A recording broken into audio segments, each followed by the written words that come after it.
Alright, so today's the day I'm going to school, and oh my gosh, I was editing my video from yesterday, and I was taking a little too long, and I was kind of pushing it a bit because I was like, oh, I want to get it all done so that I can have it rendering while I go to class. But then I just realized right now I actually need the card, and I didn't download the video onto my computer to have the files there. So I had to get the card out and put it in my camera, so I guess it wouldn't have been able to render either way. But I have to remember that. Download the video first, and etc, etc. But anyway, I'm off to class. I might be a little bit late for my first class, but you know, it's the very first day. Maybe they're all just doing introductions, or you know, teachers kind of expecting some students to go late, so you know, I think it should be fine. But anyway, gotta go, bye!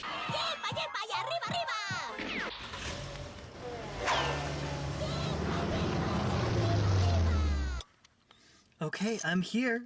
Wish me luck. Hope I do good. Alright, so, funny story. I got here and I was super worried about being late, and I got to the classroom and the teacher wasn't there. There was like 8 or 10 students that were sitting outside of the classroom waiting for the teacher and the class to start. And I just went and I sat with them, and I figured, oh, maybe the teacher's being a little late or something like that. You know, I guess it happens, because I was a bit late too, so who am I to judge? Yeah, so we just sat there and we waited for the teacher, and she never came. And then one of the students went and they left, and they went to go talk to the administrative building. They went and they said that the teacher wasn't registered for the class or something like that, and that she wasn't even going to show up for the class at all during the summer.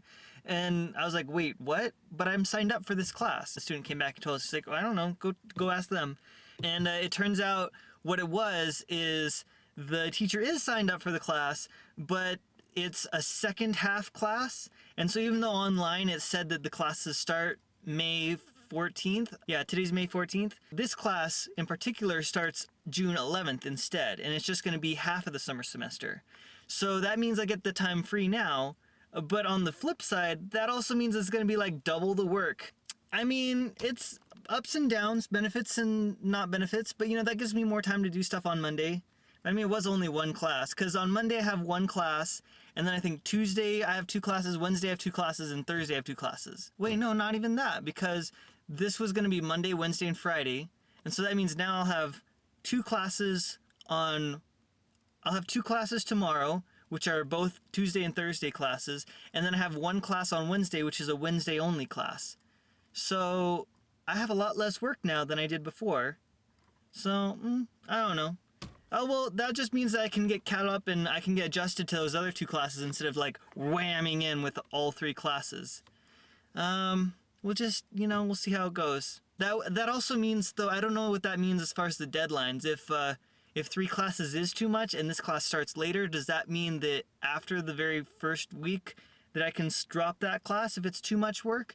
Or does that mean that because it starts later, I'm stuck with it no matter what? I'm not completely sure about that.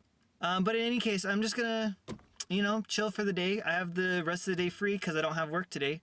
So, you know, I think I'll go grab some food because I rushed out and I didn't grab any breakfast today. I really like fizz drinks, so I think I'll go there and grab a butterbeer and maybe a macaroon.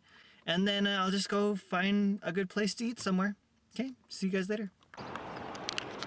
Alright, so I changed my mind. I decided not to go to fizz drinks, so I'm just gonna go to In-N-Out, just right here. I'm gonna get a double-double and I'm gonna get a fries on the side. I might get a shake, I might not. I'm trying to be, you know, cut down on my sugar a bit.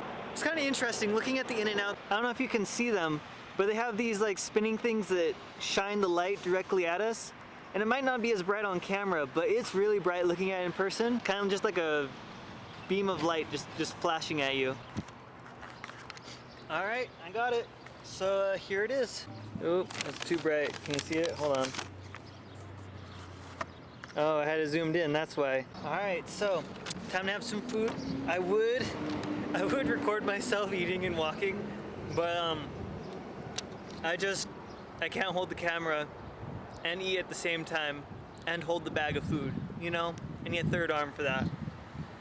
You know what would be cool? If they had a drone or something like that you could just like release and it would just like do facial recognition, and it would just float a certain distance from your face, and wherever you walked it would just keep track and it would always record where you're looking and where you're facing. And that would be pretty cool, and it'd be like a vlog drone or something like that.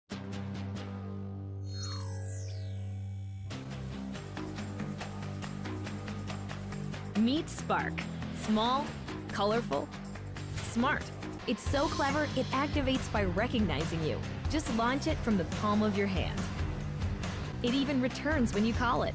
And land like this. Control it with your hands, remote controller. Spark keeps you in the frame, so all you need to do is act naturally.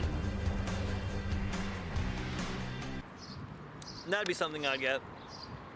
I went to Best Buy and they had, what was it? They had the VR cameras now. And I thought that would be really cool to record on. And then I could record myself and I could record everything around me at the same time.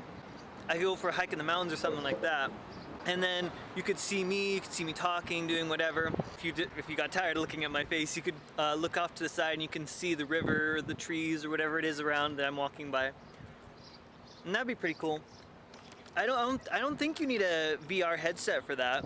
I mean, if they had a way you could do it, that you could set it so it's a VR thing and it records your face and everything like a normal camera, but the person could like grab the screen and move it to the side. I think I've seen that with like music videos where you have the phone and you can move the phone over to the side and then you can like see around in the music videos that are 3D with the smartphones. But I don't know if you could just do it on a desktop or something like that, where you could just like grab onto the screen or click some buttons and then just like go around and then show the other stuff. I don't know if that would work, but that would be kind of interesting if I could do that too. But they're kind of expensive though. It's like $400 for a VR camera. And I think they came out with a new VR camera. It's only $200, I think. It's the Samsung VR. I don't know. I have to look into that more. I gotta switch hands because my one hand gets tired. I hear that it's always best to record from your left side because you look a lot better on your left side. I don't know if that's true or not. If anyone does watch this, feel free to let me know what you think, if it does look better from the right or from the left, you know. Yeah, In-N-Out Burger, the fries, they're not full of a ton of flavor. They kind of just have like a very subtle low flavor, but for some reason they're just really addicting. Like, you want to keep having them in your mouth. You want to keep eating them, even though they're not bursting with flavor. It's kind of probably like pistachios. Because pistachios, they're not bursting with flavors. It's not like you're going out to eat a gourmet meal. But you eat one pistachio, and you're like, oh my gosh, I gotta unshell all the pistachios in the bag, and I gotta eat it. I think that's why they sell shelled pistachios. It reins in how many you eat. Because if you have a bag full of unshelled pistachios, you're just gobbling those suckers up. Nom, nom, nom. But if you have a bag full of shelled pistachios, you know, it kind of restricts you. So you have to actually work for each individual pistachio. And so it kind of makes it so it lasts longer. So, you know, that's probably why the shelled pistachios sell well. I'm gonna use both hands and I'm gonna have some of my burger. So I'll talk to you later. I'm still getting used to recording in public. It's still a little bit awkward.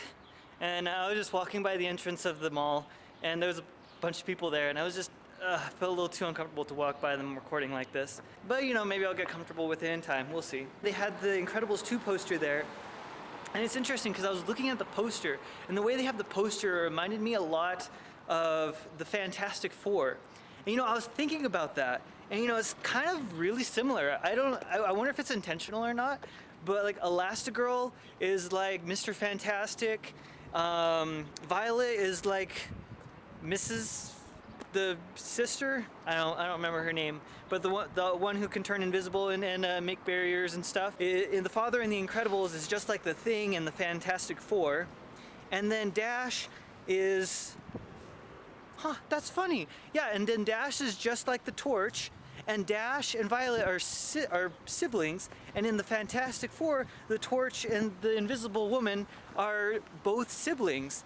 And you know, if you look in the movie, they have lots of similarities because in the Fantastic Four, the sister was always the one who was like, Johnny, be careful, Johnny, watch out, all that kind of stuff. And then if you go to the Incredibles, this is kind of the same thing. Violet's always watching after Dash, and she's like, Dash, what are you doing? Dash, be careful. And then Dash is the reckless, you know, run around super fast, I got the power. And then the Torch is kind of the same way, you know, zoom around really fast in the sky, I got the power. There's a lot of similarities and I wonder if it's intentional or not. And you know, that begs the question though, because there's Doom, and I wonder if Jack Jack is kind of going to be modeled after Doom, because Jack Jack kind of has that different powers. He can shoot laser beams, and Doom kind of had that. I don't exactly remember. I just remember he was made out of metal, and he could shoot lightning, and I think he could drain energy from something. I don't know. Either way, that would be interesting, and I kind of really see the similarities there. All right, and I'm at my car now. So I think what I'm gonna do now is I'm gonna head home, and then I'm just gonna work on finish editing my video from before, and then also work on editing that LibriVox project that I was working on before. I'll let you guys know when that's live.